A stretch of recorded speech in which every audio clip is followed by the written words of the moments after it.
बच्चों नमस्कार। मैं शिरीषा। बच्चों आज मैं आप लोगों के लिए व्याकरण का एक महत्वपूर्ण पाठ लेकर आया हूँ, कारक।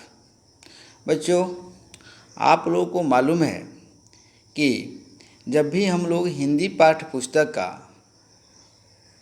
पाठ पढ़ते हैं तो उससे संबंधित कुछ न कुछ व्याकरण होता है, और व्याकरण पढ़ना और व्याकरण का ज्ञान रखना बहुत ही अनिवार्य होता है, क्योंकि प्रतियोगी परीक्षाओं में अधिक से अधिक व्याकरण से ही पूछा जाता है। इसलिए व्याकरण को छोड़कर चलना अच्छा नहीं है। तो आज मैं इस वीडियो में आप लोगों को कारक के बारे में पढ़ाऊंगा।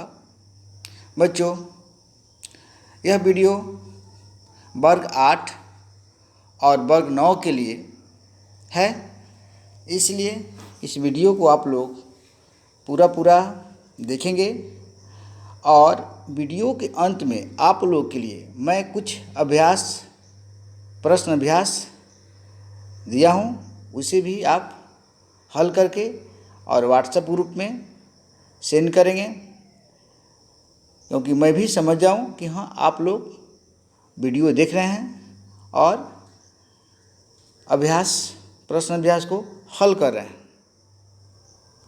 बच्चों तो चलिए हम लोग शुरू करते हैं। बच्चों कारक, सबसे पहले हम कारक का परिभाषा आप लोगों को मैं बता दूं।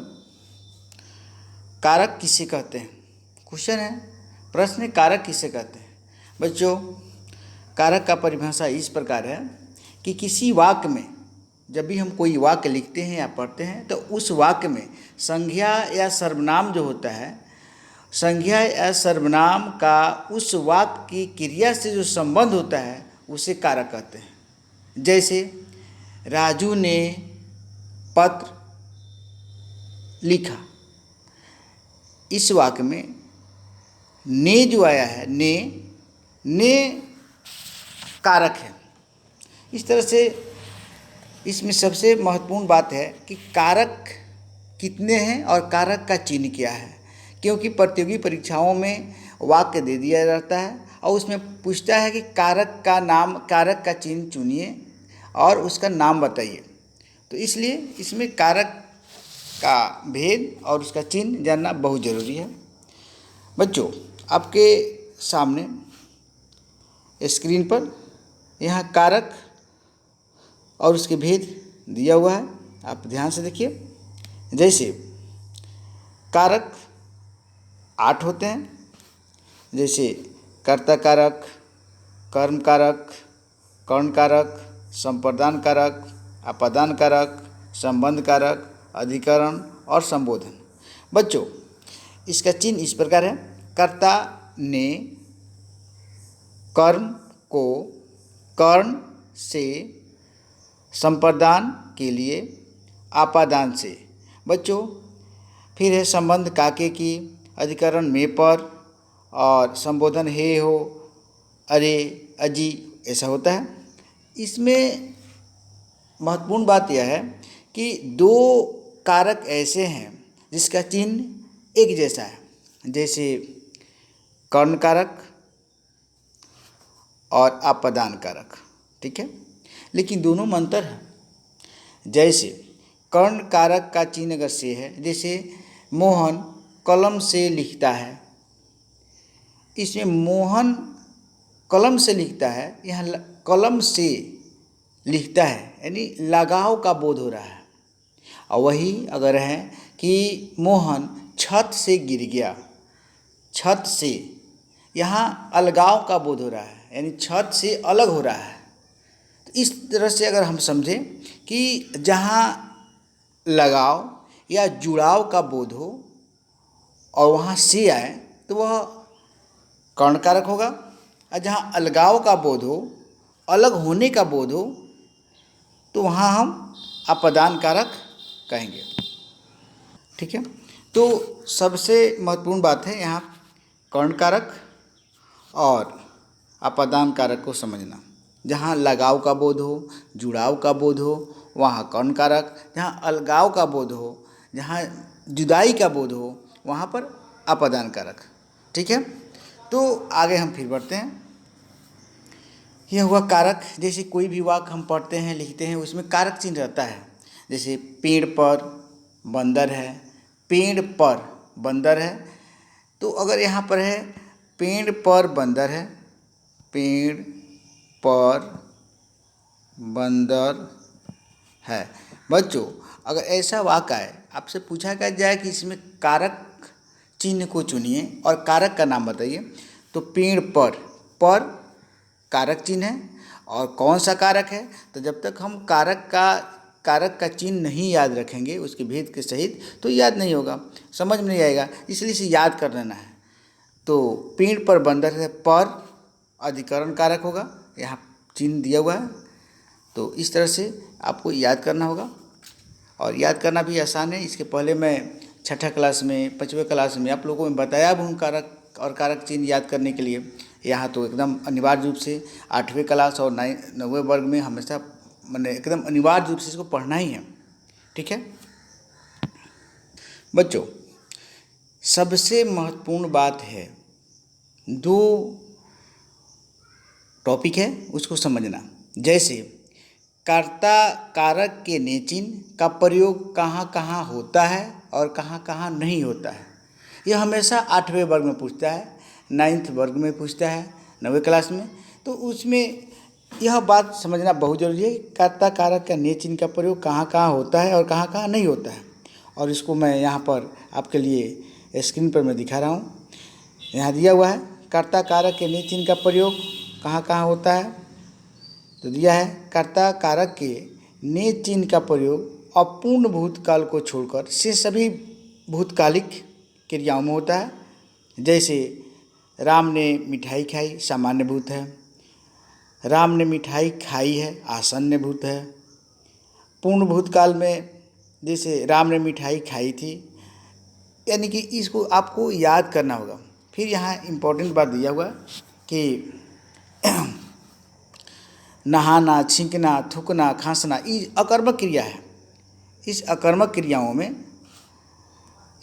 क्रियाओं में कर्ता के ने चिन्ह का प्रयोग होता है। जैसे राजू ने नहाया, गीता ने छींका, उसने थूका, इसमें जो अकर्मक क्रिया है, इसमें जो है कर्ता के ने चिन्ह का प्रयोग होता है। अकर्मक क्रिया सकर्मक बन जाए, उसमें ने चिन्ह का प्रयोग होता है। जैसे उसने टेढ़ी चाल चली, यहाँ उसने ने, ठीक है, इसमें आ गया। यह अकर्मक क्रिया है, चाल चलना, तो इसमें यह अकर्मक क्रिया सकर्मक बन गया है, इसलिए ने चिन्ह का प्रयोग हुआ। ठीक है, फिर है ने चिन्ह का प्रयोग कहाँ कहाँ नहीं होता है, उसका भी यहाँ स्क्रीन पर दिया हुआ है। जैसे वर्तमान काल, भविष्यत काल, इन क्रियाओं में, वर्तमान भविष्यत काल के क्रियाओं में कर्ता के ने चिन्ह का प्रयोग नहीं होता है, इसे समझ लीजिए। बकना, भूलना, बोलना, ले जाना, समझना सकर्मक क्रियाएं हैं, फिर भी इनकी उपयुक्त भूतकालिक क्रियाओं में ने का प्रयोग नहीं होता है। ठीक है, इसे आप ज़रूर समझ लीजिएगा, ये बहुत इम्पोर्टेंट चीज आता है, हमेशा परीक्षाओं में पूछता है कर्ता के ने चिन्ह का प्रयोग कहाँ कहाँ होता है, कहाँ कहाँ नहीं होता है, तो इसे सटीक जवाब दे दीजिएगा। ठीक है, अब बच्चों इससे संबंधित कुछ प्रश्न अभ्यास है, मैं आप लोग को दे रहा हूँ। आप लोग इसे सॉल्व करके, हल करके और मेरे व्हाट्सएप पर या व्हाट्सएप ग्रुप पर आप सेंड करेंगे, मैं भी समझ लूँ कि हाँ आप पढ़ रहे हैं। आज जानना बहुत ज़रूरी है। ठीक है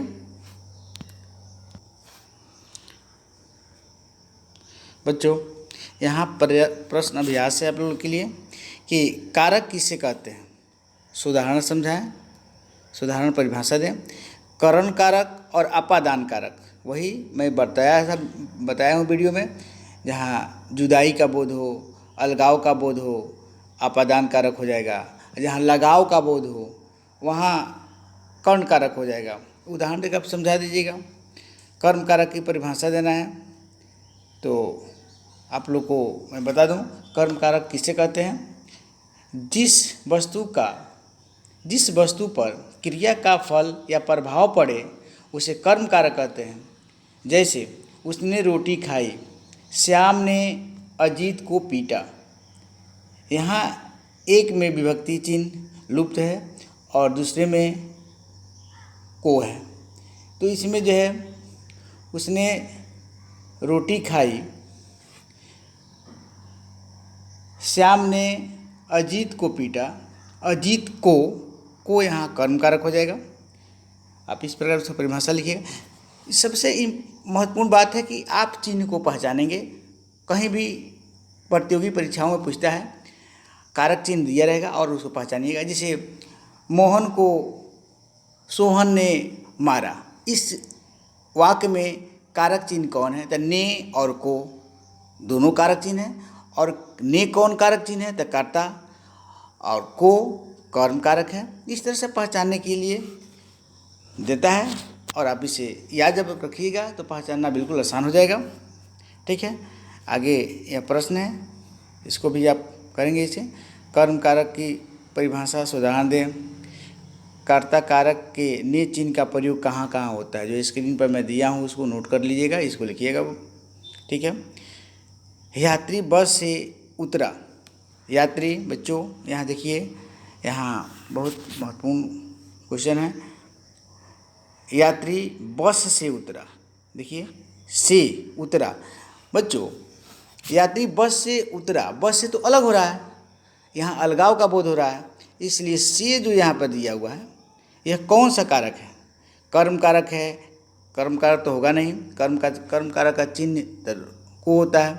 कर्म कारक इसका चिन्ह से होता है, लेकिन यहाँ अलगाव का बोध हो रहा है, इसलिए अपादान कारक होगा। ठीक है, और इसे बहुत से इसमें ऐसे दिया है प्रश्न, इसे अभ्यास कीजिएगा तो कारक बहुत समझ में आ जाएगा। ठीक है, और यह वीडियो वर्ग 8 और वर्ग 9 के लिए है। मैं दोनों ग्रुप में इसे सेंड करूंगा और आप लोग इसे पढ़कर हल कीजिएगा। फिर अब मैं हिंदी का अगला पाठ लेकर आऊँगा, तब तक के लिए आप इसे हल करके सेंड कीजिए। धन्यवाद।